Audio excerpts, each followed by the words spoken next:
And because of those injuries, too, he is now pushing the brake rather than pulling it. John Kernan.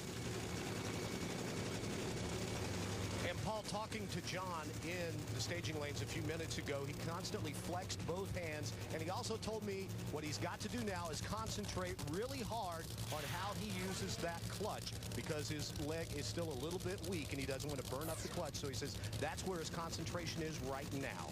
And think about this matchup. They account for 16 championships in the last 18 years.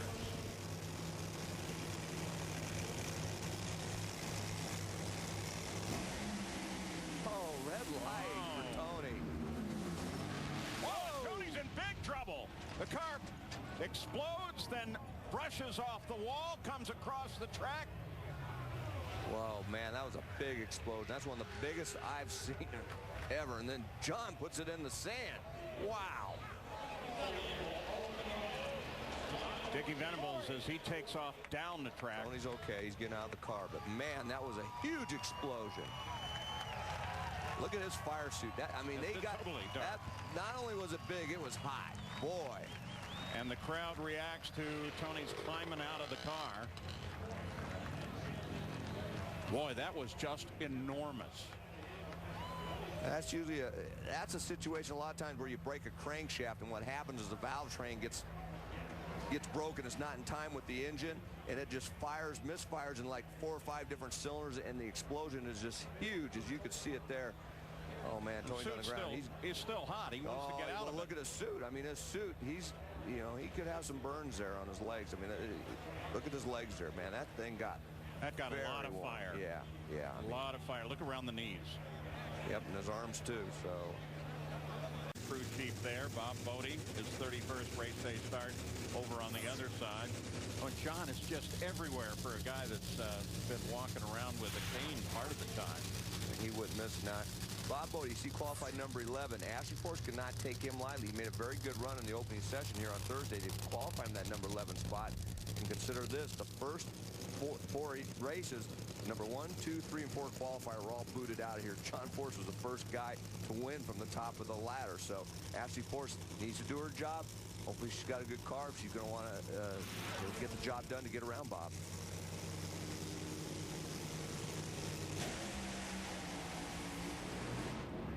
And they are both into a pedal fest now, but Ashley reacts faster. And Ashley takes the win on that one. Whoa!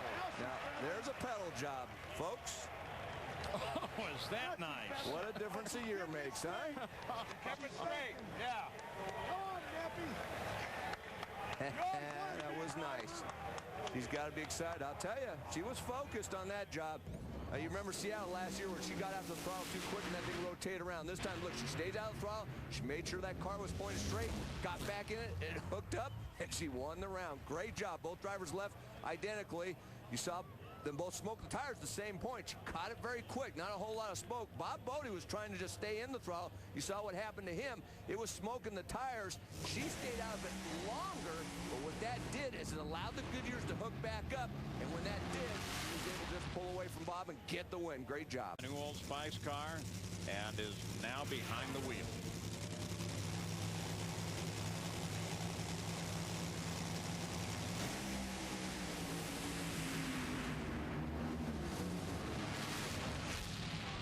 Cruz Pedregon at 492, 311 miles an hour as Mike Neff goes away. And Mike Neff still looks forward to winning his first round of racing. On Force, the team owner, watching Robert.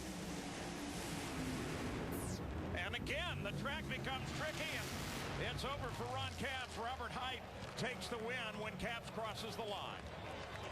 Wow. Robert Height, just like his teammate Ashley, did a good job of getting that car under control when it started spinning the tires. The lineup as we go here, there is Robert Height.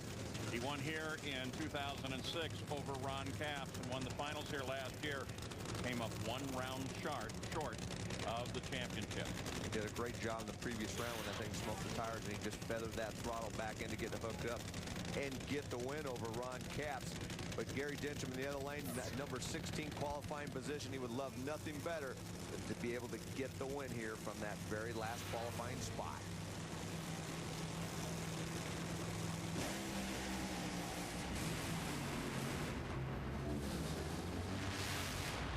like it was on its way to a pedal fest. Seemed like it was. Robert Hyde. Robert Hyde's earning his paycheck today, trust me. I mean, that thing, you know, this time he got a little bit sideways when he had to pedal it. Take a look. Watch the left side of your screen. Gary's going to smoke tires pretty much instantly. Shortly after that, Robert does. The back end washes out a little bit and then starts putting out cylinders. Now, you got to remember, too, I mean, the crew chiefs give him a little bit of help because when they go off the throttle and go back in, it goes into a different mode as far as the timing application and the clutch application. In other words, they won't put as much timing back in when he gets off of the throttle to try to calm that thing down, and they don't apply the clutch right away. That's one reason why you see the cylinders go out. They'll also take a little fuel away to take some horsepower away from it to try to help it hook up. But the driver still has to do his job. And we've seen more than our share of that this weekend here as Robert Hyde climbs out of the car out on the track. Got some fire. He's going to try to kick it out. And you see the fireballs went off. That's what all that fluid is off the front of the body. Well, as you take a look at Bob Tasca, interesting connections between Bob Tasca's family and Ashley Force's family. It was Bob's grandfather was instrumental in John Force's getting the sponsorship by Ford. And for Ashley, well, her sister Courtney raced in top alcohol dragster for the first time here at this track and lost in the first round.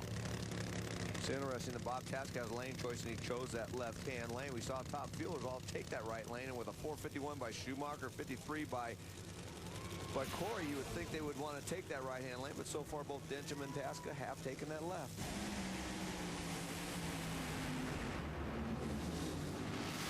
Left's not going to work this time. Ashley Force runs a 487, 318 miles an hour to a losing 495.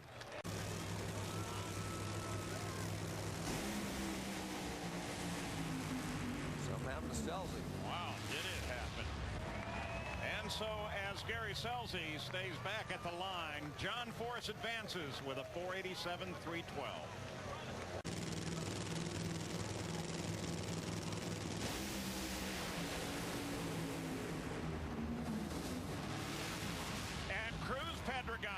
Takes down Ashley and runs a 485 in doing it. He got off the line way ahead of Ashley Force. And I was back there in his pits. They just finished changing those out before they had to push the car out.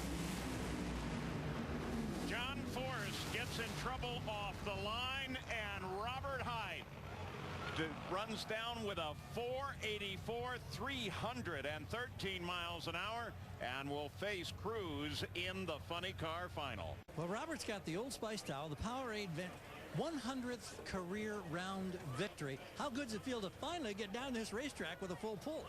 Tell you what, unbelievable. You know, Jimmy Proc's done a great job, but I'll be honest with you, Gary, we didn't, it's tough to beat this guy, you know, and especially what he's been through.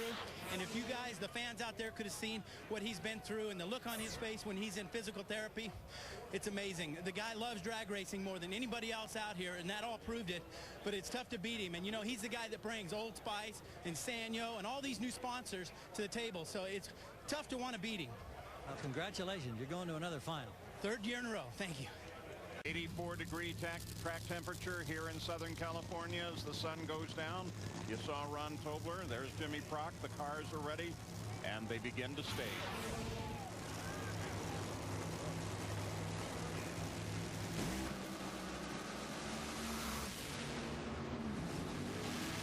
Oh, that's good, and it's taken by Robert Hyde. Wow, good old drag race. 486, 284 miles an hour to a losing 487, 322 miles an hour. So Robert Hyde throws the glove down again and says, I'm the man to beat, at least here early in the season. Robert celebrates another victory at his home track, but this has been a tough day for you and your team.